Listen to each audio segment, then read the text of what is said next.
이사야서 52장 13절부터 53장 12절 말씀입니다. 제가 읽도록 하겠습니다. 나의 종이 매사에 형통할 것이니 그가 받들어 높임을 받고 크게 존경을 받게 될 것이다. 전에는 그의 얼굴이 남들보다 더 안 되어 보였고 그 모습이 다른 사람들보다 더욱 상해서 그를 보는 사람마다 모두 놀랐다. 이제는 그가 많은 이방 나라를 놀래게 할 것이며 왕들은 그 앞에서 입을 다물 것이다. 왕들은 이제까지 듣지도 못한 일들을 볼 것이며 아무도 말하여 주지 않은 일들을 볼 것이다. 우리가 들은 것을 누가 믿었느냐? 주님의 능력이 누구에게 나타났느냐? 그는 주님 앞에서 마치 연한 순과 같이 마른 땅에서 나온 싹과 같이 자라서 그에게는 고운 모양도 없고 훌륭한 풍채도 없으니 우리가 보기에 흠모할 만한 아름다운 모습이 없다. 그는 사람들에게 멸시를 받고 버림을 받고 고통을 많이 겪었다.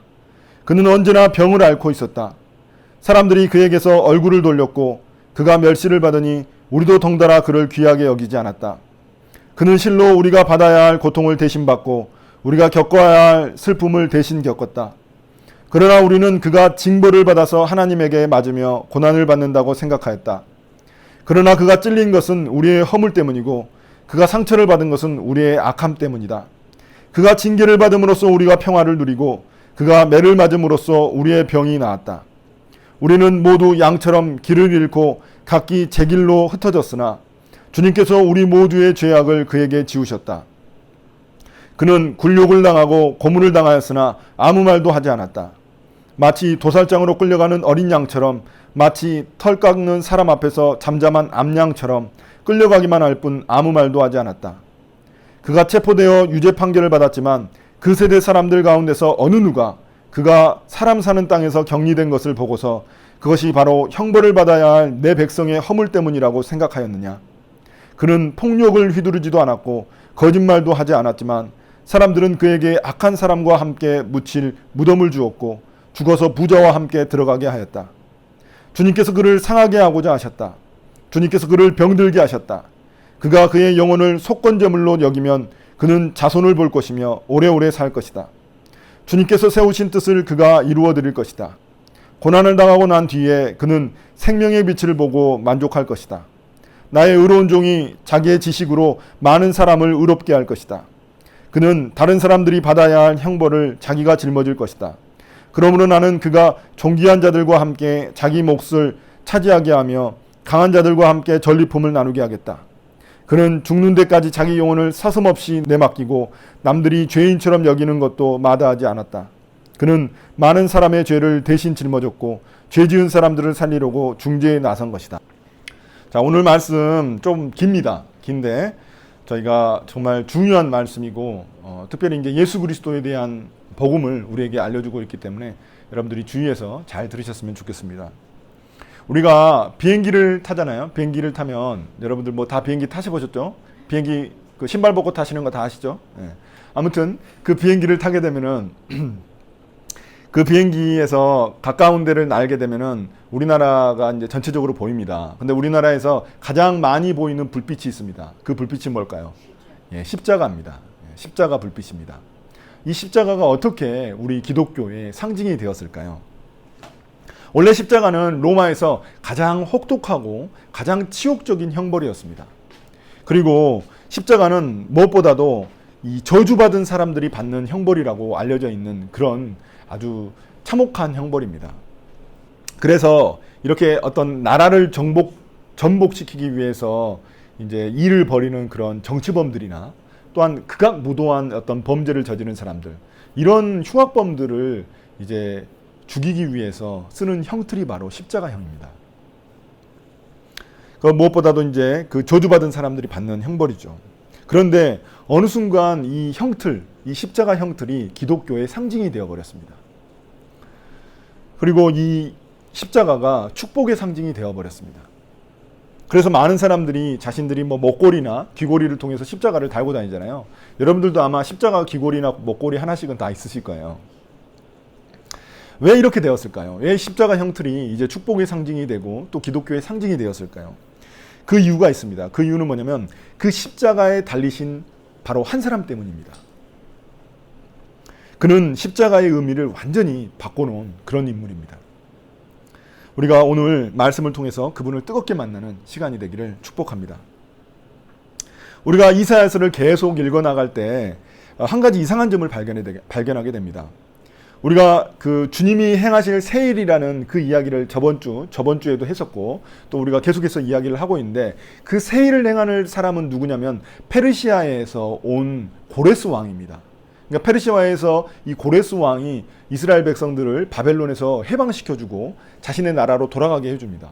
그런데 이사야서를 잘 보면은 참 특이한 또 다른 한 명이 등장하고 있습니다. 그 세일을 행하는 사람으로서 누군가 한 명이 더 등장해요. 그 인물이 누군가? 그 인물이 바로 주님의 종이라는 사람입니다. 종이 한 사람 더 등장해요. 정말 특별하고 이상한 어떤 말씀인 거죠. 그 본문을 우리가 이 네 가지 본문에서 볼 수 있습니다. 첫 번째가 42장, 그리고 49장, 그리고 50장입니다. 그리고 마지막으로 우리가 볼 본문이 바로 이 53장입니다. 이 53장이 이 종의 노래, 이걸 갖다 주님의 종의 노래라고 하거든요. 종의 노래가 네 가지가 등장하는데 이 네 가지 중에 마지막이 바로 이 이사야서 53장의 종의 노래입니다. 이 종의 노래가 이 그 네 가지 종의 노래 중에 마지막이자 클라이막스입니다. 그래서 아주 특별한 어떤 의미를 가지고 있습니다.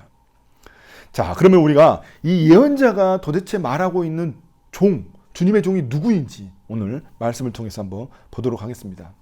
여러분 아마 다 짐작은 하실 거예요. 벌써 십자가에 대한 이야기를 했기 때문에 이 종이 누구인지 다 짐작하실 겁니다. 바로 예수 그리스도입니다. 여러분, 예수라는 말은 이제 이름이죠. 예수님의 이름인데 이 그리스도라는 말은 어떤 의미일까요?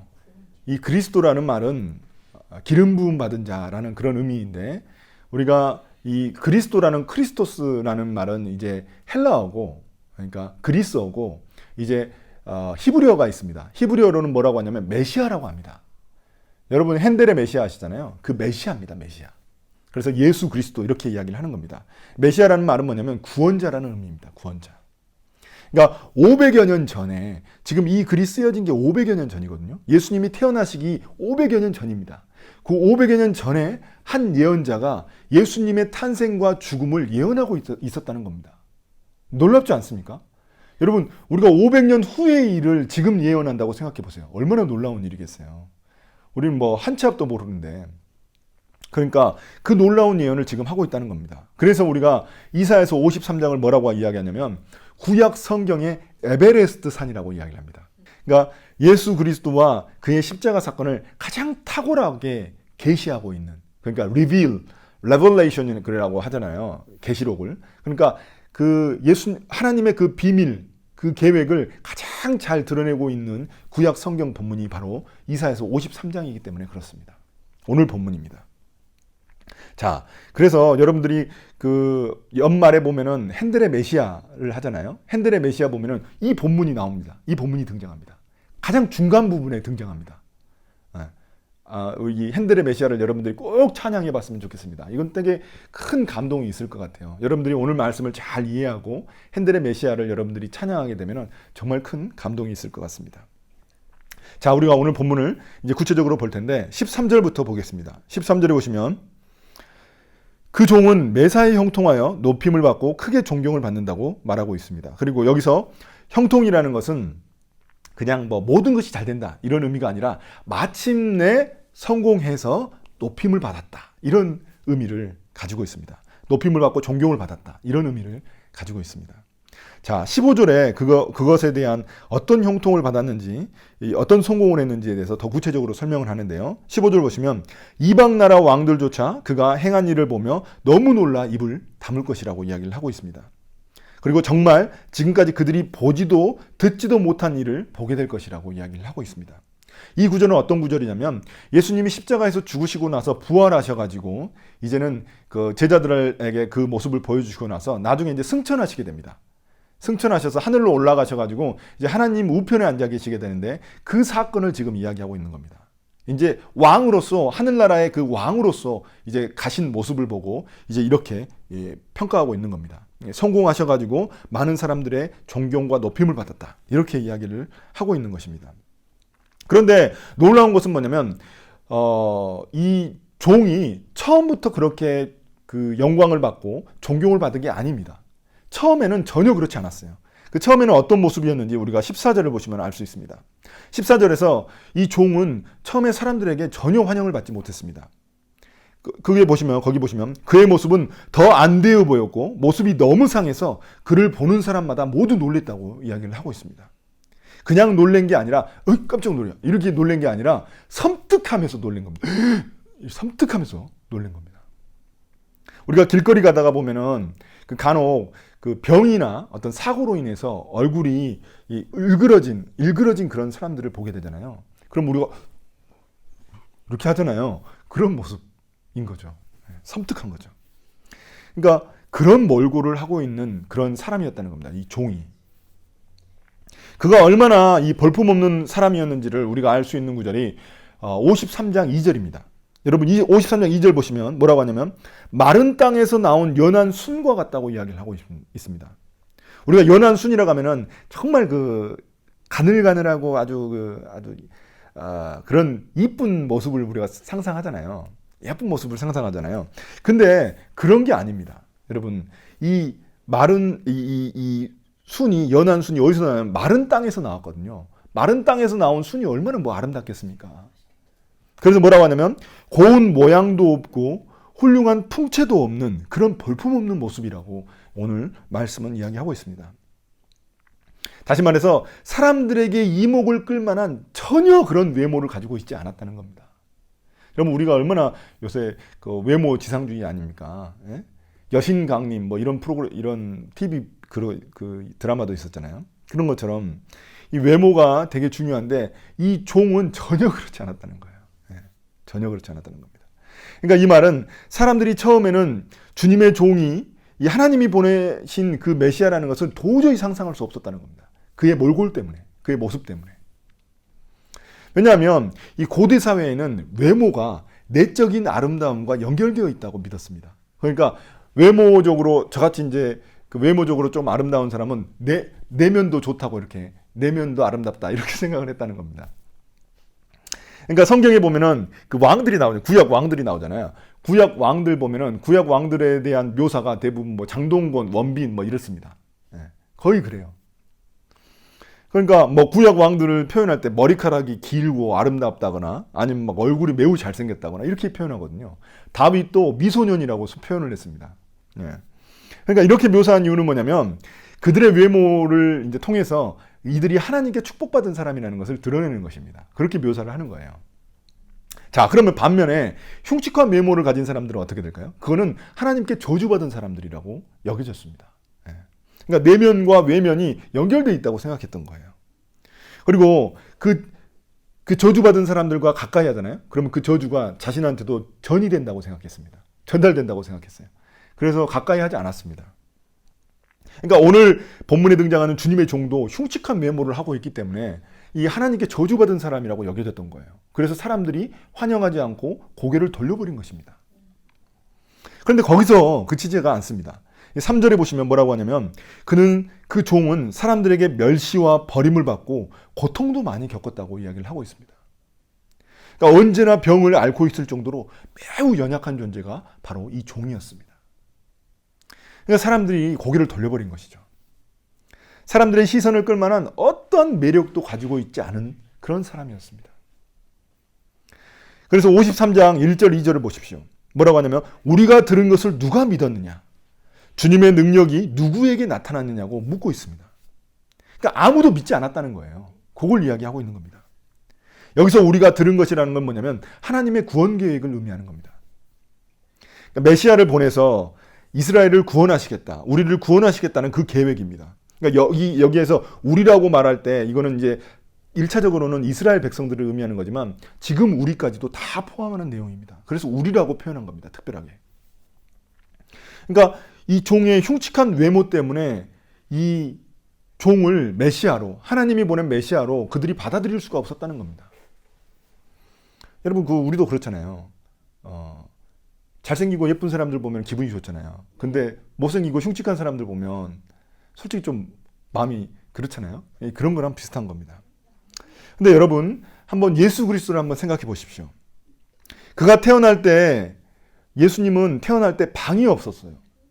이 이게 여관방들을 갖다 다 둘러봤는데 방이 없어가지고 어디서 태어나셨냐면 말들이 있는 그 말구유, 그물, 그 먹이통 있잖아요. 말구유라는 것은 말 먹이통이거든요. 그 먹이통을 통해서 예수님이 태어나셨습니다. 그 더럽고 누추한 그 구유에서, 말구유에서 예수님이 태어났다는 겁니다. 그리고 예수님의 출신을 생각해 보십시오. 예수님의 출신은 나사렛입니다. 나사렛. 이 나사렛은 어떤 곳이냐면은 제 아내가 황등에서 태어났는데, 황등에서 자랐는데, 화멸, 황등이 아니라 화멸인데, 그 화멸이 엄청 깡시골이거든요. 그러니까 예수님은 나사렛이라는 거는 어디냐면은 깡시골을 의미하는 겁니다. 완전히. 그러니까 예수님은 그런 보잘것없는 동네에서 태어나신 그런 분입니다. 그리고 아버지가 가난한 목수였습니다. 지금은 우리가 디자이너라고 말해주지만, 목수를 디자이너라고 말하지만, 그 당시 가장 가난하고 천한 직업 중에 하나가 이 목수였습니다. 근데 예수님은 30살 때까지 그 아버지 밑에서 같이 목수의 일을 했습니다. 그러니까 예수님의 외모는 성경에서 언급하고 있지 않지만, 분명히 예수님의 외모 역시도 분명히 별로 보잘것없는 그런 존재였을 겁니다. 결코 장동건이나 원빈처럼 생기지는 않았을 겁니다. 그러니까 예수님의 출신도, 예수님의 배경도, 예수님의 외모도 사람들에게 매력적으로 보일 만한 요소가 하나도 없었다는 겁니다. 그러니까 오늘 본문 말씀이 바로 그 예수님의 그 모습에 대해서 설명하고 있다는 것입니다.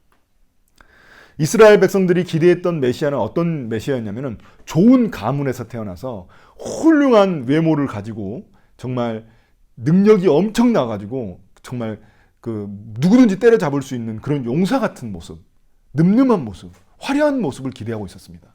그런데 주님이 보내신 그 종의 모습은 전혀 그렇지 않았다는 겁니다. 우리가 영화 어벤져스 보잖아요. 어벤져스 보면은 그 어벤져스 완전히 능력자들이잖아요. 외모도 화려하고 능력자들이잖아요. 그런 어벤져스 같은 그런 메시아를 이스라엘 백성들은 기대하고 있었던 겁니다. 여러분, 어쩌면 우리도 그런 어벤져스 같은 능력자를 기대하고 있기 때문에 그런 어벤져스 같은 영화가 나오는 거죠. 슈퍼맨이나 이런 영화가 나오는 거죠. 그러니까 이스라엘 백성은 그 당시에 이런 어벤져스 같은 메시아가 자신들을 로마의 압제로부터 해방시켜 줄 거라고 믿었습니다. 그래서 그런 능력자를 기다리고 있었던 겁니다.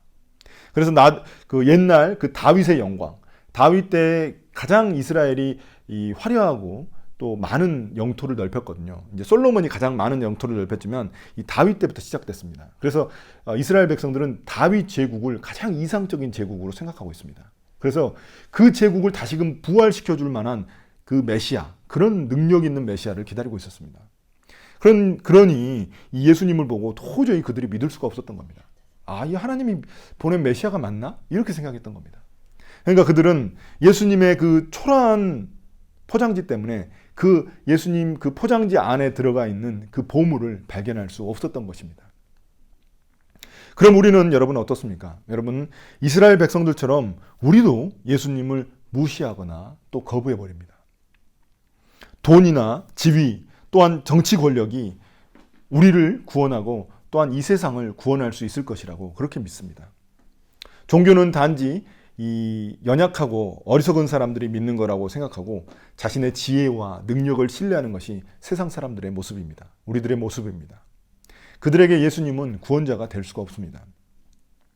또한 사람들은 자신의 기대에 맞는 메시아가 아니면 그 메시아를 거부해버립니다. 예수님을 믿으니까 복받았다. 아니면 예수님을 믿으니까 성공했다. 좋은 일이 생겼다. 이런 일들이 일어나야 되는데 그게 아니면 고개를 돌려버리는 것입니다. 이게 우리 인간들의 이런 모습입니다. 결국 우리가 예수님을 받아들이지 못하는 이유는 예수님이 능력이 없어서, 예수님이 메시아로서의 능력이 없어서가 아니라 우리의 욕심과 우리의 죄악 때문이라는 것입니다. 이 4절을 한번 보시겠습니다. 4절에 보시면 이스라엘 백성들은 메시아 예수님을 오해하고 멸시했습니다. 예수님이 겪는 고난을 예수님 자신의 죄로 인해서 받는 하나님의 징벌이라고 생각을 했습니다. 자신들이 기대했던 메시아도 아니었을 뿐더러 그들이 그 메시아를 통해서 자신들을 구원할 만한 그런 방법도, 구원의 방법도 자신들이 기대했던 바하고는 너무나 달랐던 겁니다. 그러니까 믿을 수가 없었던 거죠. 그러나 놀랍게도 성경은 어떻게 이야기하고 있냐면 그의 고난과 고통, 슬픔은 모두 자신들의 죄악 때문이라고, 우리의 죄악 때문이라고 이야기를 하고 있습니다. 그 우리의 죄악의 대가를 메시아인 주님의 종이 대신 짊어지고 고난을 받으신 것이라고 이야기를 합니다. 주님의 종은 우리의 허물과 우리의 악함 때문에 하나님의 징벌을 받으신 것입니다. 그가 찔리고 상처를 받았다는, 여기서 보시면은 뭐라고 이야기하냐면 5절에 보시면 그가 찔린 것은 우리의 허물 때문이고 그가 상처를 받은 것은 우리의 악함 때문이다. 이렇게 이야기를 하고 있습니다. 그러니까 찔리고 상처받았다. 이게 뭔가요? 이게 어떤 표현인가요?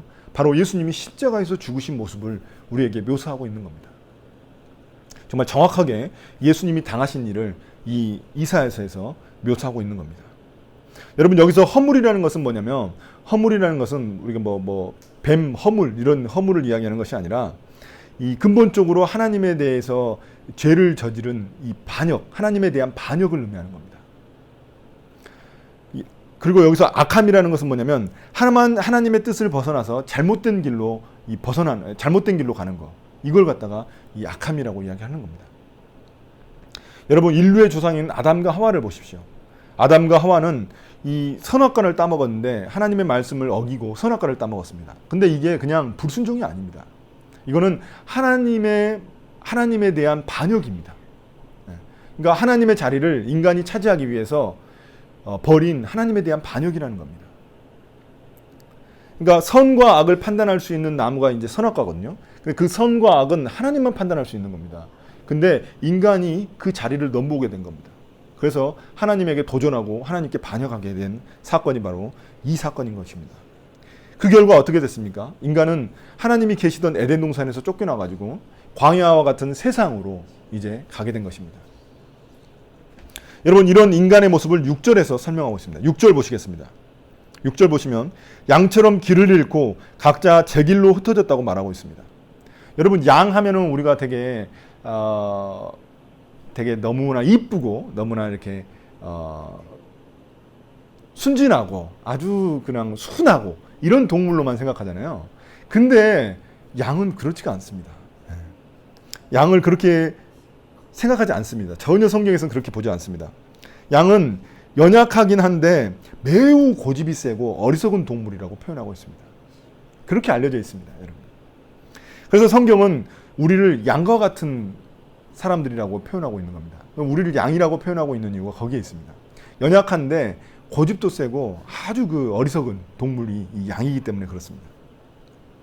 제가 예전에 그 동물농장 그 TV에서 보니까 양이 너무 잘 도망 다니는 거예요. 자꾸 울타리를 넘고 목자한테서 벗어나가지고 도망가고 막 이러는 거예요. 그러니까 목자가 맨날 잡으러 다니고 그 개 있잖아요, 개. 그 목양견이 막 잡으러 다니고 막 이래요. 그러니까 그 정도로 양이 이렇게 고집이 세고 말도 안 듣고 그러는 동물입니다. 그래서 왜 근데 그렇게 이 목자가 중요하냐면 양들이 목자의 손을 벗어나게 되면은 야생 동물의 위험에 노출되게 됩니다.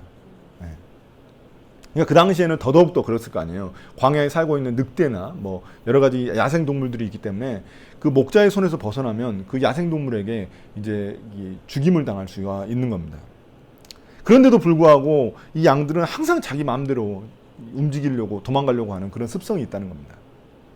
목자가 없으면 근데 그들은 야생 동물에게 살아남지 못하게 되는 거죠. 양은 약한 동물이지만 이상하게도 고집이 세고 어리석은 동물입니다.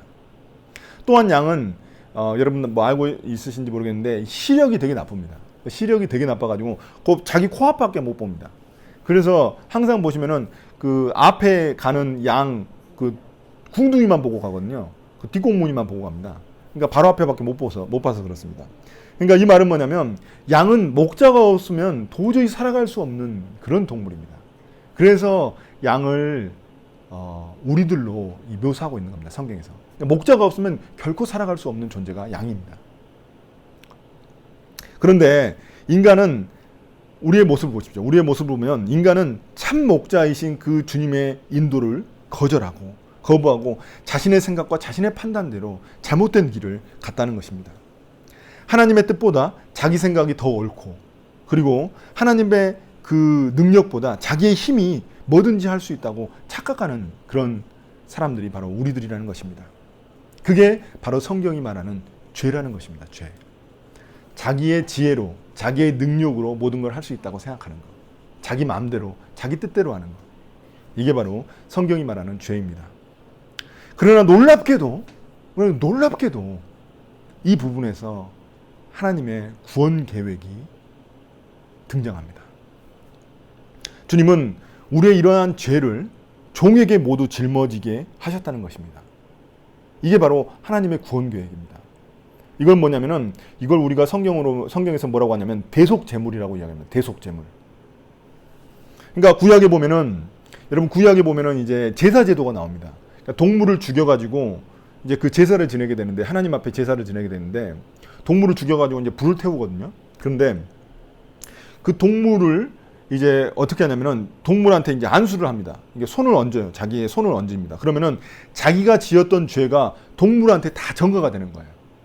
동물한테 전가가 돼가지고 그 동물을 죽이는 겁니다. 그래서 나의 죄가 용서받는 거예요. 하나님에 의해서. 이게 바로 이 구약에서 말하는 제사제도입니다. 근데 이 모습이 바로 하나님이 우리에게 보여주신 메시아의 모습이라는 겁니다. 그러니까 한마디로 말해서 뭐냐면은 구약의 제사제도, 이 구약의 제사제도는 메시아 예수님에 대한 예고편과 같은 겁니다. 예고편. 그러니까 본편이 따로 있고 예고편이 있는 겁니다. 그러니까 구약의 제사제도는 예수님의 그 십자가형의 예고편에 불과한 겁니다. 본편은 예수님의 십자가인 겁니다. 여러분, 죄라는 것은 근본적으로 하나님께 짓는 것이기 때문에 자기 스스로가 자기 죄를 갖다가 해결할 수 있는 방법이 없습니다. 내가 내한테 죄를 짓는 게 아니에요. 내가 죄를 지으면은 그건 하나님께 죄를 짓는 거거든요. 그럼 그걸 해결해 줄 수 있는 사람은 누구밖에 없어요? 하나님밖에 없는 겁니다. 그러니까, 그런데 그 죄를 해결할 수 있는 유일한 방법이 뭐냐면은 죽는 거예요, 죽는 거.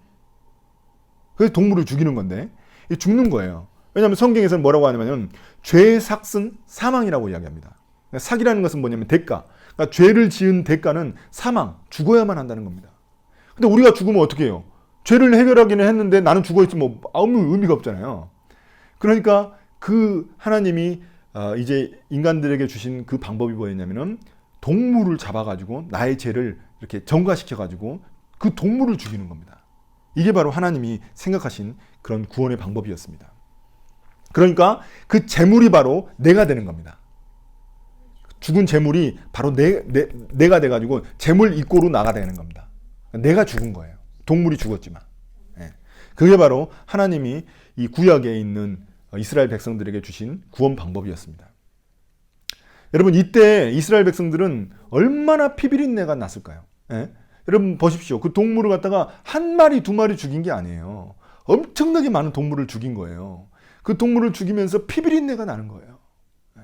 코를 막고 얼마나 냄새가 지독하고 그걸 보기가 얼마나 징그러웠겠어요. 여러분, 그 돼지 잡는 거, 소 잡는 거 이런 거 제대로 못 보잖아요. 그러니까 그런 거를 직접 보고 잡아 죽이는 거예요.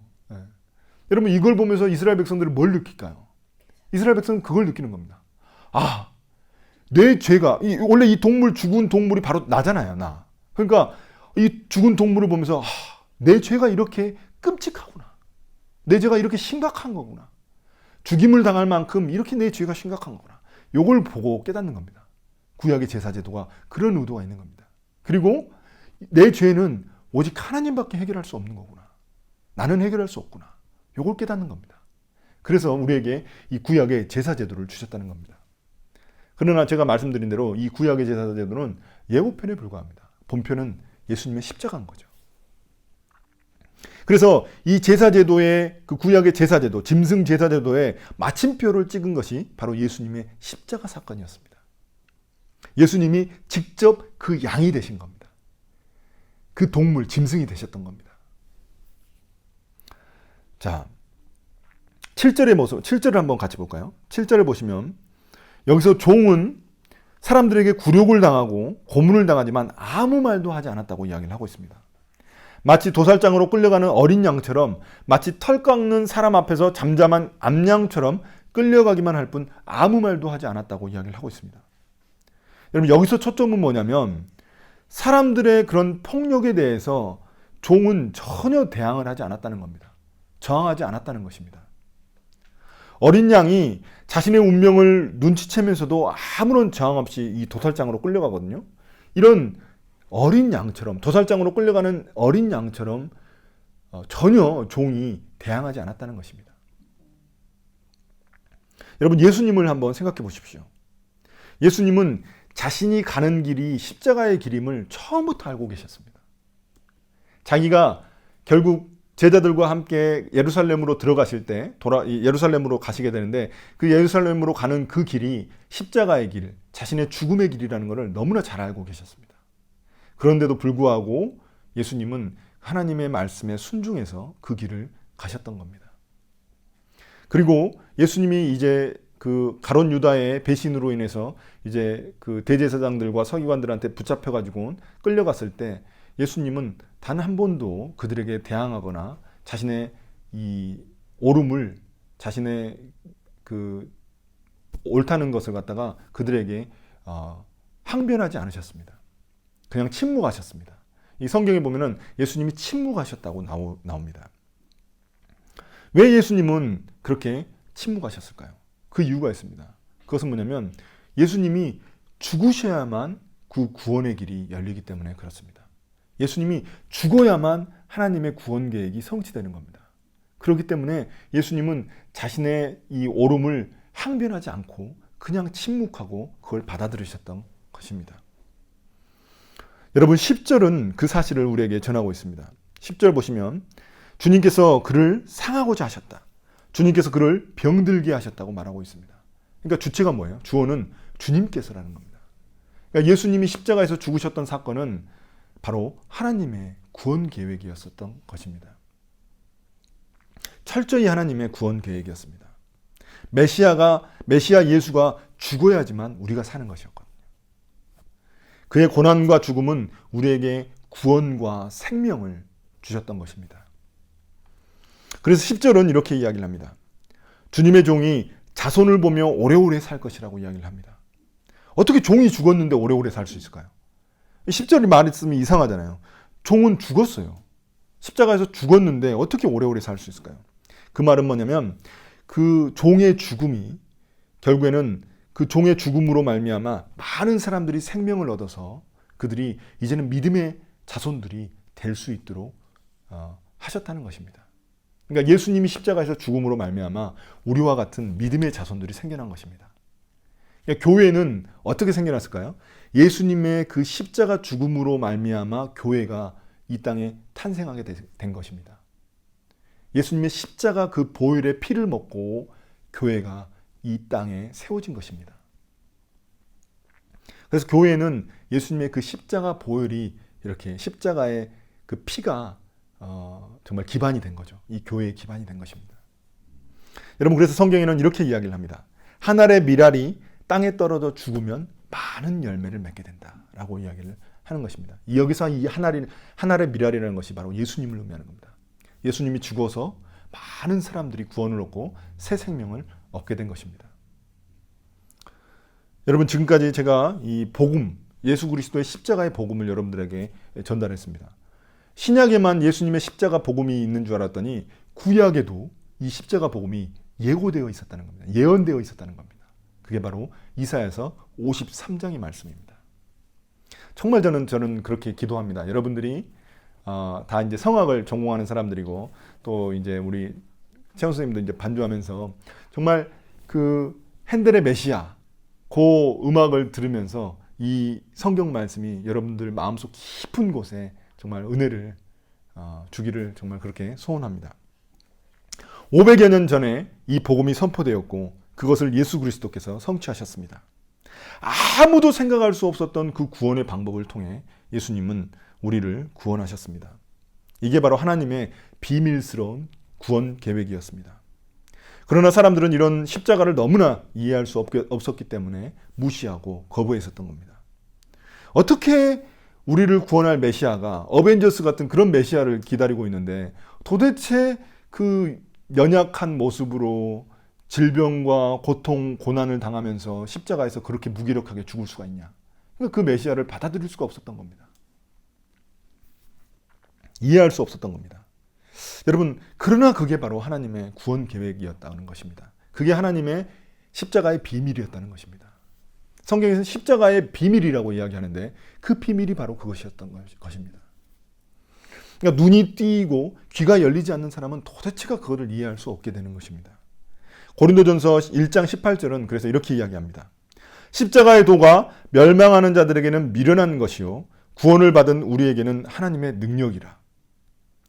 고린도전서 2장 7절입니다. 우리는 비밀로 감추어져 있는 하나님의 지혜를 말합니다. 이 하나님의 지혜가 바로 십자가입니다. 그것은 하나님께서 우리를 영광스럽게 하시려고 영세전에 미리 정하신 지혜입니다. 십자가 사건이 태초부터 하나님이 계획하고 있었던 그런 구원 비밀이었다는 것입니다. 하나님의 지혜였다는 것입니다. 제가 지난번 설교에서 했었던 말을 다시 한 번 더 이야기를 하겠습니다.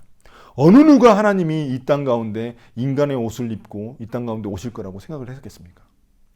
어느 누가 그분이 우리를 구원할 메시아라는 것을 알고 있었을까요? 어느 누가 그분이 우리의 죄를 대신해서 죽으신 일이 우리를 향한 구원, 하나님의 비밀스러운 구원 계획이었다는 것을 어느 누가 알고 있었을까요? 우리 주위에는 아직도 이 예수 그리스도를 몰라, 이 진리를 몰라 방황하는 많은 사람들이 있습니다. 자신이 구멍난 배에 타고 있는지도 모르고 그냥 그 배 위에서 자신의 욕심에 취해서 무지하게 살아가고 있는 사람들이 있습니다. 하나님의 뜻을 저버리고 방황하면서 정말 길을 헤매는 그런 많은 사람들이 있습니다. 그들에게 필요한 분은 바로 메시아 구원자 예수 그리스도 그분이십니다. 이런 예수님을 전하며 살아가는 우리 다카포 식구들이 되기를 예수님의 이름으로 축복합니다.